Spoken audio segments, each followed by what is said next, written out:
Hello student, आज की video में हम चर्चा करेंगे क्लास 10th का टॉपिक थेल्स प्रमेय, जिसको आधारभूत समानुपातिकता प्रमेय के नाम से भी जानते हैं, यानी बेसिक प्रोपोर्शनल थ्योरम।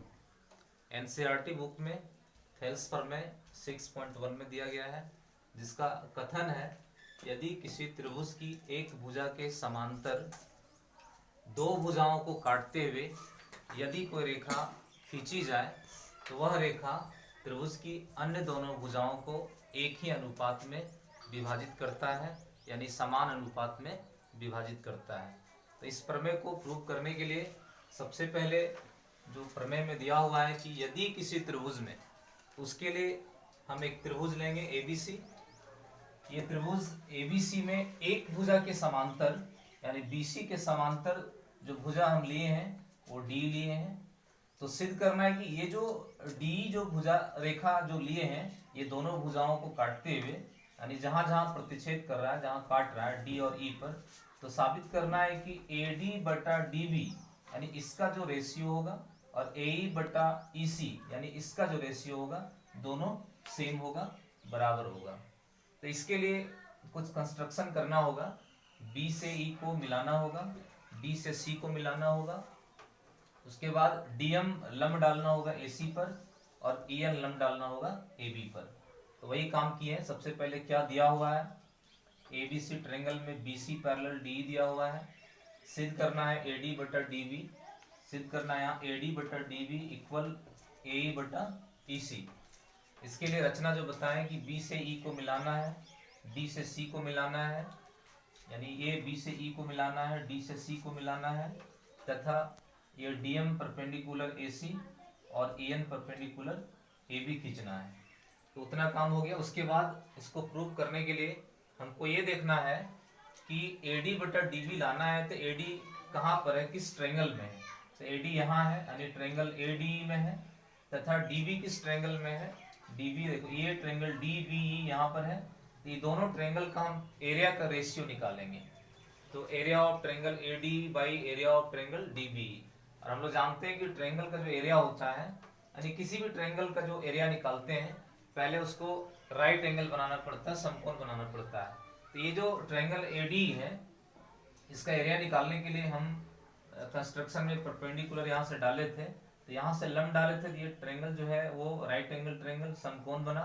और समकोण ट्रायंगल में ये इसका हो जाएगा, आधार हो जाएगा AD बेस, और इसका जो लंब होगा वो EN होगा। तो इसका जो एरिया निकालेंगे वो 1/2 इंटू आधार गुना ऊंचाई। तो इसका जो आधार होगा, बेस जो होगा वो AD होगा, और जो इसका जो शीर्षलंब होगा, लंब जो होगा वो EN होगा। इसी तरह से जब हम ट्रायंगल DBE का जब क्षेत्रफल निकालेंगे, एरिया ऑफ ट्रायंगल DBE, तो ये ट्रायंगल जो है वो अधिक कोण त्रिभुज है, और अधिक कोण त्रिभुज का जो शीर्षलंब होता है वो त्रिभुज के बाहर होता है। तो बाहर जो शीर्षलंब होगा इसका वो EN होगा, लेकिन आधार इसका क्या कहलाएगा, DB कहलाएगा। तो जब हम एरिया ऑफ ट्रायंगल DBE निकालेंगे तो इसका एरिया 1/2 इंटू बेस जो है, बेस इसका DB होगा, और इसका जो हाइट होगा वो EN होगा। तो 1/2 इंटू DB इंटू EN होगा, EN तो कैंसिल हो जाएगा, 1/2 कैंसिल हो जाएगा। तो इस तरह से एरिया ऑफ त्रिभुज ADE बाई एरिया ऑफ त्रिभुज DBE बराबर क्या आ गया, AD बाई DB आ गया। ये फर्स्ट इक्वेशन मान लिए। इसी प्रकार से जब हम एरिया ऑफ ट्रायंगल ADE निकालेंगे और DEC निकालेंगे और दोनों का रेशियो निकालेंगे। और क्यों निकालेंगे, क्योंकि AE बाई EC लाना है। तो AE जो है वो ट्रायंगल ADE में है और EC जो है वो ट्रायंगल DEC में है। तो दोनों ट्रायंगल का एरिया जब निकालेंगे तो वही दोनों ट्रायंगल को समकोण बनाए थे, पहले समकोण बनाए थे यहाँ से लंब डाल करके। तो ADE का जब हम एरिया निकालेंगे तो 1/2 बेस इंटू हाइट, तो इसका बेस जो है वो AE होगा और हाइट जो इसका वो DM होगा। तो 1/2 AE इंटू DM हो जाएगा। इसी प्रकार से जब DEC का क्षेत्रफल निकालेंगे तो 1/2 इसका जो बेस होगा DEC का, वो बेस जो होगा वो EC होगा, और इसका जो हाइट होगा वो DM होगा, क्योंकि ये भी ट्रायंगल जो है वो अधिक कोण त्रिभुज है, और अधिक कोण त्रिभुज का जो शीर्षलंब होता है वो त्रिभुज के बाहर होता है, लेकिन आधार यही होगा। तो इस तरह से 1/2 बेस में EC होगा और हाइट में DM होगा। DM कैंसिल होगा, 1/2 कैंसिल होगा। तो area of triangle AD by area of triangle DEC बराबर आ गया AE बाई EC। इक्वेशन इसको 2 मान लिए। अब इक्वेशन 1 और 2 में हमने देखा कि LHS साइड अगर यदि इक्वल होता है तो RHS को इक्वल कर लेते हैं, जो साबित करना है। तो LHS को इक्वल करने के लिए LHS में यहाँ पर अंश में यहाँ पर AD त्रिभुज का क्षेत्रफल है और हर में DB है, यहाँ अंश में AD है, हर में DEC है। तो हर इसका थोड़ा सा अंतर है, बाकी अंश तो सेम है। तो अगर यदि इसको हम बराबर कर देते तो LHS साइड इक्वल हो जाता, तो RHS भी इक्वल होता, तो प्रूफ हो जाता। तो इसको इक्वल करने के लिए 9th क्लास में एक थ्योरम बताए थे कि समान आधार और समांतर रेखाओं के बीच बने त्रिभुजों के क्षेत्रफल बराबर होते हैं। तो ये जो D जो बेस है, जो आधार है, इस पर त्रिभुज DB बन रहा है और यही बेस पर त्रिभुज DEC बन रहा है।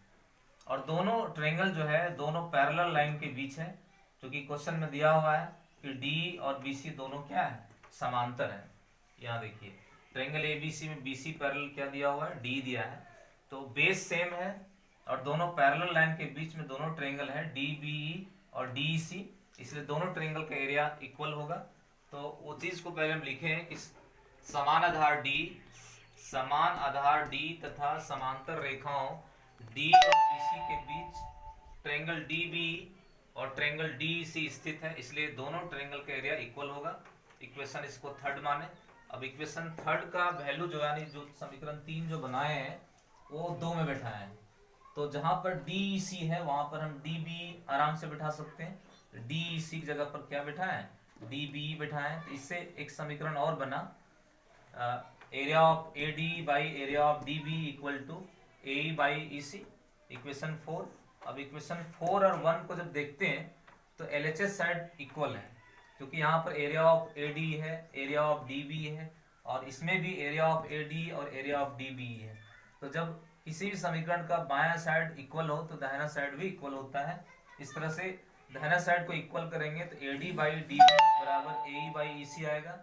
जो ये थेल्स प्रमेय में प्रूव करना था कि एक भुजा के समांतर जब रेखा खींचेंगे तो ये दोनों भुजाओं को समान अनुपात में बांटता है।